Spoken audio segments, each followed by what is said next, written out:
Hey everybody, welcome back to Video Game Mess. So, taking out a fun and exciting video for you guys today because if you love PlayStation 2 emulation, this is going to absolutely be fundamentally huge. That is because Israel, the developer of PCSX2x6, the Namco 246 and 256 emulator, which is a fork of PCSX2 proper, has updated the builds, giving us more playable games and getting over 60% of the Namco 246 and 256 library emulating in 2026. And honestly, at the beginning of the year, I never thought any of these games would ever work in a fork of PCSX2, and now we're getting close to the point in time where we may see 100% emulation of all of these amazing games by the time that New Year's Eve rolls around.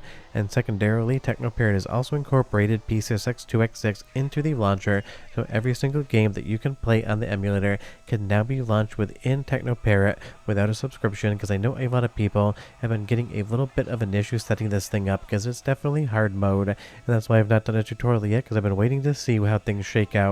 So if you're more comfortable in Teknoparrot, Reaver and his team have brought the entirety of PCSX2x6 over into Teknoparrot, so you can use that and launch all of these outstanding games. That is just a ton of fun, because Ace Driver Final Turn here with 4K internal running resolution absolutely looks stunning in PCSX2x6, and I love to see it. Before we get much further though, do me a huge favor down below, hit like and subscribe and ring that notification bell, definitely helps us out. And if you feel so inclined and want to support the channel, I got a Patreon link down below as well. But honestly, the emulation here, if there's anything wrong with it, I would have absolutely no idea, because I haven't seen an arcade cabinet for this in probably 15 or so years. And getting it rendering at 4K with all the responsive controls that you get out of the fork of PCSX2, it is absolutely stunning. A big thanks to Space Rock 12, one of the members of my Discord, who helps me with some of these captures, for sending over this footage. I left a link in the description below to his YouTube channel. Like I always like to say, go over there, blow him up with subscribers, go ahead and give him a sub, and leave a comment in one of the videos saying VGE sent me, because I am a very firm believer in a rising tide floats all boats, and I want everyone to be successful on this platform, and that's why I'm always willing and absolutely happy to give somebody a mention if it gets them more viewers.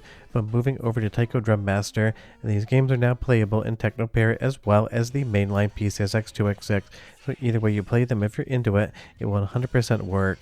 And honestly, I have no idea if there is any sort of Taiko controller for PCs that works via USB. So if you know of one, leave me a comment down below. I could have stopped the voiceover and just Google it, but you guys usually know more than Google do anyway, so I just figured I would ask you. And while there's a ton of fun tracks in this game, so many of them I could actually play on YouTube because of the flags and copywritten music. So we're going to go with Super Mario Brothers here. But it's really fun just how many fun, insane games came out on the Namco 246 and 256, and now with updates to PCSX2 and its incorporation in Teknoparrot, you're going to be able to play all of these games like you never could before, because trust me, the Play emulator, and I'm not dragging on it, just would not run many of these games, and definitely wouldn't run them at any speed that I would consider playable.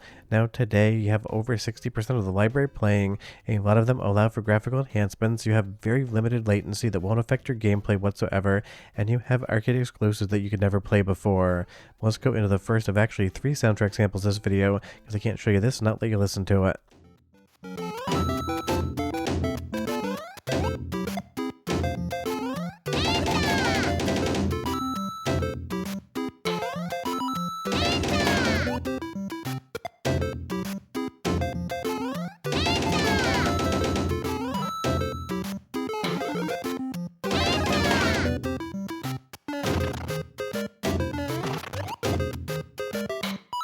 I mean, who wouldn't want to play a rhythm game to the music of Super Mario Brothers? It's one of those things. It wouldn't be the track that I decided to select for the video, but it's one that I know will actually be able to be listened to, versus you guys getting about 45 seconds of dead air, unfortunately.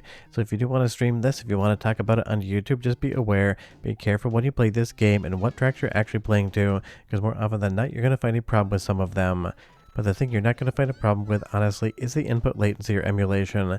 I tested this in the background before I did the voiceover after Space Rock 12 sent me a couple different clips, and honestly I was hitting every single note that I possibly could, which is to say only about 70% of them, because Video Game Esoterica has absolutely no rhythm, will never have rhythm, and never even understands really the concept of what rhythm is outside of editing. It's just one of those things. My musical abilities, my dancing abilities are 0 out of 10, so trying to play a rhythm game is just never going to be my strong suit. But with a game this charming and working so well in PCSX2x6 and by extension Teknoparrot, you definitely have to give it a go just to enjoy what you see. Now moving over to the next game, MotoGP, another racing game. I love how many racing games are on the Namco 246 and 256 boards, along with like-in games I showed you in a previous video. They are two of my favorite genres of all time, so being able to get these on something like emulation and not have to buy original boards for all of them, 10 out of 10 outstanding, and with the enhancements here, looks absolutely flawless. It's going to be our second soundtrack sample a little early, and I'll be right back with more games.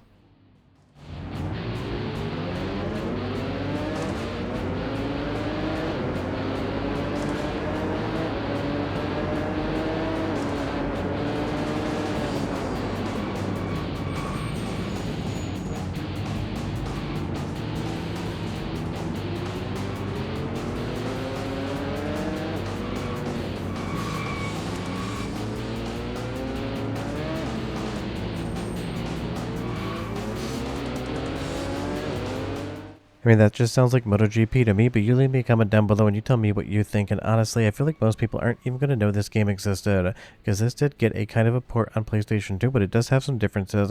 But the fun part about PCSX2x6 and the Namco 246 and 256 games is there are arcade exclusives here that you've never gotten a chance to play before.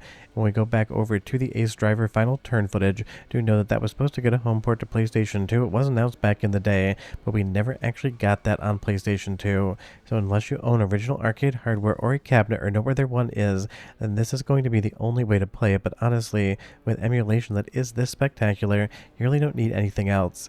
And I know I am always optimistic on the channel, I'm always hyping up projects, but honestly what El Isra has done in 2026 is extremely impressive to me personally, because I love arcade preservation, I love arcade emulation, and the fact that somebody decided to develop so many different things and spend so much of their time just to bring us this better emulation on these games is just 10 out of 10, one of the most special projects I've seen on the channel in like the last year or so. And don't get me wrong, every single emulation update is important, we need each and every one of them, but giving you something that never worked before, that really is the gold standard of this emulation development, and I absolutely love to see it. And the nice thing is, because this is just PCSX2 forked with all of the emulation developments for these boards, you're going to be able to use the application the same way, you're going to be able to get the same internal rendering resolution improvements, and if you want to use something like a wheel and pedal set, you're going to be able to do that too, because these games absolutely excel when you have that kind of control scheme, but they feel incredible on just a basic analog controller as well. So I tested these on my own with my Series X controller, and I will say right now, if you make any mistakes in the game, if you miss a turn, if you skid out, if you miss a drum beat, that's because you didn't do the right thing at the right time, and not because the emulation gives you any sort of latency, whether you're on the actual application for PCSX2x6, or if you're launching these games via Teknoparrot. And honestly, again, I am just blown away by how quickly this is all coming together.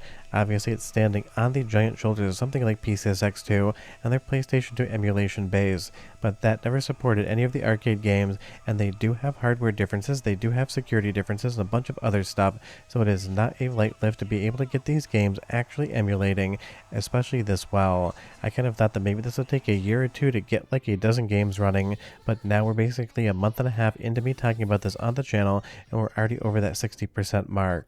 But again, you tell me down below, if you ever played any of these games at arcades, I would be curious. I've always wanted to get a Taiko Drum Master PCB with an original control panel just for fun for party nights, but now I can just do it here. One more soundtrack sample though, and I'll be right back.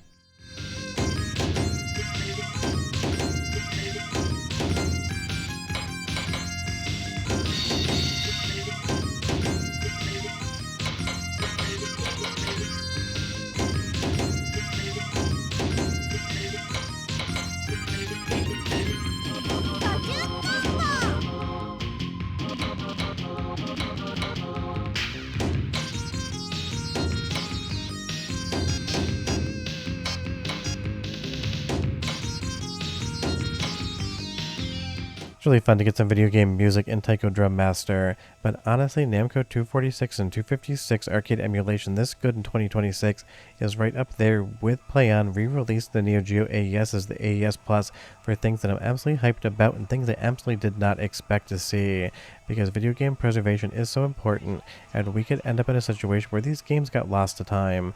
Now they are fully preserved, you're able to set it up and play to your heart's content. And if you have tried to set up PCSX2x6, leave me a comment down below and you tell me if you had success with it or not. I totally get it is hard mode when it comes to setting it up and having to write those custom AC files in the text editor, and hopefully that does become easier soon. So trust me, I will do a tutorial on how to get this set up when I'm confident the process is not going to change. That way the most of you that can be successful will be successful, because I always like to wait until I know things are basically solidified. When I'm sure of that, we're done. Go play Ace Driver Final Turn, and I'll see you guys next time. Bye-bye.